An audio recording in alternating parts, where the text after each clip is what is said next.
Well, good evening, everybody. Welcome to the show. It may not be the evening when you watch it, but it doesn't matter. It's the evening when we're doing it. This is Greg Selber. That's Jake Berry. 956sports.com. Is that what we call him? Right and now, have for how many yeah. years? 7 years, 8 years? Yeah. Hard to believe. Well, Jake, it was a weird one. We had another weather night. Some weird things happened, and a whole lot of defensive touchdowns, not a lot of offense in some places, and even one game that was canceled. You don't see that happen very often. No, not at all, especially down here. But you know what? When it's not non-district, when it's non-district, you can cancel these games. They don't really mean that as much. Brings back the memory of 1988 when we had a hurricane down here, and the first week and a half were canceled. Teams had 9 games on the schedule. In Beulah back in '67, Port Isabel Stadium went away. Yeah, and they spent a year and a half. They had played all the road games at Los Fresnos for the next year and a half. So it happens. I hope that's the worst that we get. Anyway, let's talk a little bit about the games that were and the games that will be. Now, one of the amazing things, we had a couple of 200-yard rushers, but we had a lot of defensive touchdowns, including Sean Landez. Had a punt return and an interception return for a touchdown. Sherryland, number 1, manages to win without an offensive touchdown at Rivetta. And that's the scariest part, is because, with all their weapons that they have on offense, you have to be scared for them because they didn't put any points up on the board. 188 yards of offense. That's the lowest they've had in many, many years. And they're getting prepared right now for the Vela game that's coming up in 2 weeks. Yep. 2 weeks. Yep, that's Wednesday. And so right now, it's great that their defense scored points, but you like to see the offense put something up too. Yeah, I think that it will. They got those offensive kids on defense. You read about that? Well, Madden's playing corner and Chapa playing linebacker. That's a pretty incredible thing. We're seeing a lot of that. Remember what we said at the beginning. Less depth because there are more teams, and so kids will be playing both ways. What kind of a weird night was it? Well, in the Hidalgo-Port Isabel game, there were 2 fumbles recovered in the end zone. That's what we're talking about. Slippery ball. I watched a couple of games. There were 8 turnovers and 1. But so we got through the weather. Only one game. I believe it was Donna and Hannah. It's canceled. We're going to talk about that when we get to those teams. That is a terrible thing if you get a game canceled and then have the bye because it's been 3 weeks and you ain't played a game yet. Yeah, but also if you're injury prone. True. Which a lot of teams are injury prone right now. Yeah. This is a good time to recoup and recover, and the bye week's actually it's a godsend. Yeah. Now, the only thing you have to do is find some way to make it interesting for the kids because they're going to get tired of practicing against one another. Yeah. Good time for weightlifting, conditioning, maybe even the dreaded day off occasionally. The coaches might be able to go home to their families and say, "What was your name again?" I remember you somehow. You look familiar to me. You're the 4th one? Oh, yeah. Third time. In your case, it would be 5. Yeah. All right. So the 200-yard rushers, we know a couple of them. The kid obviously is off the charts. Lupe Maron once again for East. But this kid, Ivan Olivo of Lopez, 205 yards, a couple of long runs. Lopez scored 22, gave up 53. They show improvement. I want to see this kid do that again. That's pretty good. Yeah, that's pretty good too.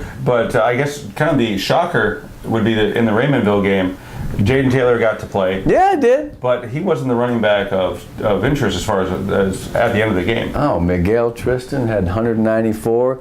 The kid with the best nickname so far in the Valley this year, Chris Bam Bam Trevino. That's a great thing, Bam Bam. I really like that. Yeah, that's good. Yeah. He had a big ball game. Raymondville bitch Lyford. We will get to all the scores and the highlights and all the rest of the stuff, but suffice to say that we're coming up on a strange week, aren't we? Yeah, it's the bye week, which means that there's not a lot of games to talk about. About half, a little more than half of the teams. I think it was 55% are playing, but a bunch of them are off. Yeah, and so there's a lot of teams that need the rest, but we're missing out on all that action. Well, if you're Raymondville, they got Kingsville coming up on the 26th. They'd rather play because they're on a roll. But if you got some other teams that are kind of limping into that bye week, thank God for that, right? Yeah. Okay. Well, let's take a look. By the way, I want to mention this before we get any further. Oratory got a win. Did you see that? Congratulations. They pounded Lasada. Now they got that tough St. Joe team coming up, 3-0 right now. I didn't check and see what Mr. Money did, but I imagine it was some good stuff because there were 34 points scored. Well, let's look at the games that are this week. Now, we're cranking up for district in 2 weeks. We got this kind of half-baked week of games, but I'm still excited. I'm going to be at 2 games. I know you probably will too.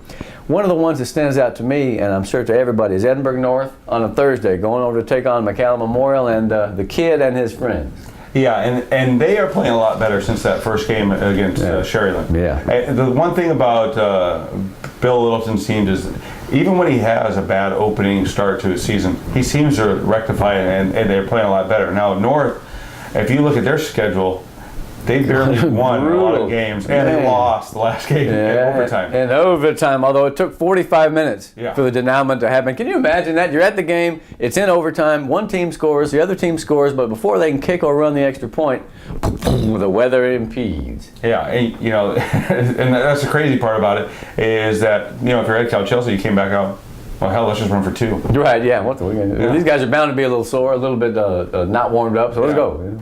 Yeah. And they made it. And they made it, yeah. And so, you know, Edinburgh North, you know, this is going to be a true test for them because if they can beat this Memorial team, those little squeakers that they got by at the beginning of the year won't matter because they'll have the quality win right here. Well, and they would be 3-1 with a win. I know that everybody over at North was thinking if we can get past this murderer's row at 2-2, they'll be in good shape.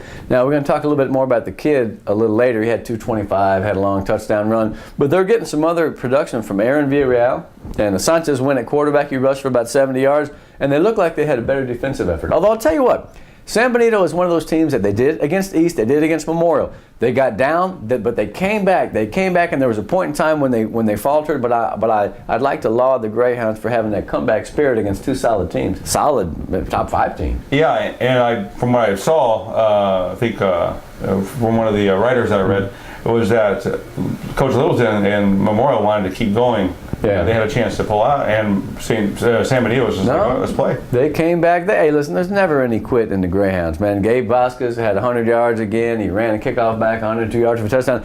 I have a feeling San Benito will be a challenger in that race down there in what is it, 32 6A? 6A now, yeah. I remember when they were in 4A, but that's all right. That was a long time ago. All right, so Edinburgh North Memorial is a good ball game. Edinburgh North loses to Ed Couch. Ed Couch has a bye, and so do the Bears of PSJ. Both on a win. They take some time out. On the 25th, on Thursday, they're going to kick off that 32 5A race, and that's going to be a great game. Yeah, it is. I like Ed Couch. I mean, a lot of people, you know, thought Ed Couch was down because they went 0-2 to start the season. Play some good teams. But they got a great defense, and the offense will come around. Aguinaga had a ton of yards rushing and had the winning play. No. I think Ed Couch, like I said last week, get them now because they're going to be there. That game against the Bears, which I believe is over in the Tri-Cities, I got to try to get to that one because I saw the Bears against the Jags, against the Economides. They won 21-14. Christian Sanchez, man, it's not fair. That guy is huge, and he's fast, and he's super instinctive. He's just a wonderful football player. Yeah, and you know, that district, I mean, if you look at that district overall, Mercedes is now on a roll. Yeah. I mean, ever since the road game. I mean, they lost that first game to Cal Allen, but it's Cal Allen at the beginning of the year. Yeah. They've been rolling. Yeah, they have, and I'll tell you what, man, don't count out Donna. Donna's one of those. Donna and Hannah both are going to be. It's going to be an hour before they get into the building here. But and I don't particularly care for that. But guess what it does? Bowen's got 2 more weeks to rest. All 4 of those teams, and don't count out Pace and some others. Pace scored 53 points and got themselves a win. Well, let's not get down to the 5As yet. Let's stick with the 6As. Economides, after that loss to the Bears, and they drove to the 12, and they almost had it. Dayron Molina, and we talked about defensive touchdowns. This kid picked the ball out of a receiver's hands and ran 60 yards for a touchdown, gave the Jags a lead in the 4th quarter. Whereupon Bobby Guajardo took over, and that guy is amazing. And you read the story that I wrote about him, Sanchez, and other guys.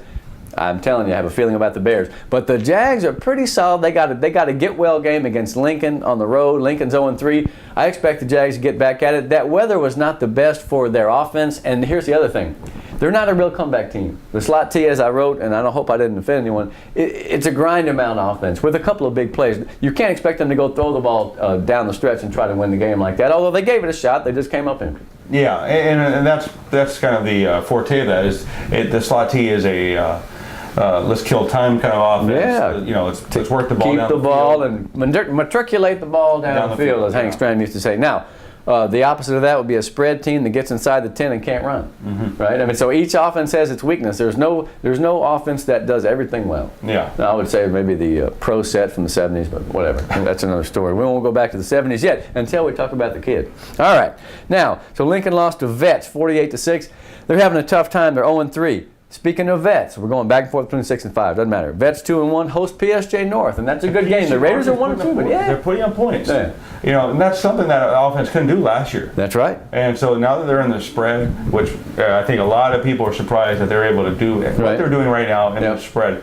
they're putting up points. I mean, they did have a lead against San Benito. Did they have a lead? Or not No, San Benito. Los Fresnos, Los Fresnos. 34-14. For once, Los Fresnos was the comeback kid. The first 2 weeks, they were having to look on their heels and beat out somebody at the end. But now, hey, they held the lead. Los Fresnos takes the bye, like many teams do, and I think that's a good win for them. Now, PSJ North against Vest, that's a good game. Yeah, it is. And, it's going to be you're going to have two spread teams going against each other. Probably who we thought was the best quarterback in the Valley. Our first team preseason all-district quarterback threw for 4 touchdowns last week, Santos Villarreal. Yeah, and so they're going to get against their first big name QB. I don't think they haven't faced anybody. No, not really. No, not of that stature. So they're going to get this. We're going to see their defense play against that kind of offense. If Santos is not the best quarterback, then it's Ever Lopez of Vela. And that's not a hometown homer pick right there. He threw 5 touchdowns the other day against La Jolla. He's just so smooth. Anyway, Los Fresnos we talked about. Let me turn the page here. Kind of like who's that? Bob Seeger. Turn the page.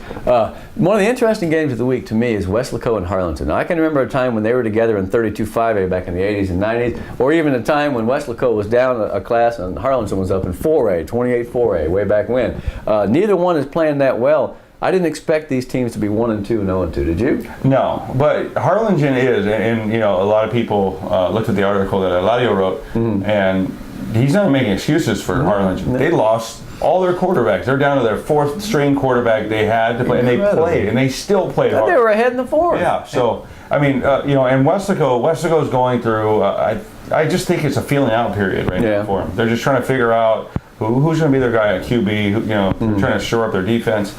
But Harlingen, for what they did against Mackay, to be able to hold a team that good. Yeah. To 21 points. And they had to score in the last 23 seconds. And it took a 4th down and 7 pass from Hover to this kid, Ivy. Can't remember his first name. Ivy. Remember Mike Ivy, the first baseman for the Padres in the 70s? I don't think they're related. Royal Ivy, that's right. I'm Ivy-Y, whatever. Okay, you're right. So, Weslaco lost to King. 2 turnovers early. They got behind. And, again, that's the kind of team that doesn't like to get behind because they want to get the lead on you with that grinded-out offense. Although Brian Guerra had another long play. Whoever ends up being the quarterback for Weslaco, get the ball to that kid because he'll go to the house. Yeah, and the way that King scored was, the first score was on an interception for a touchdown. Yeah. And so, that's one thing that the old Weslaco teams never really had was they didn't make mistakes. No, they did. Spot.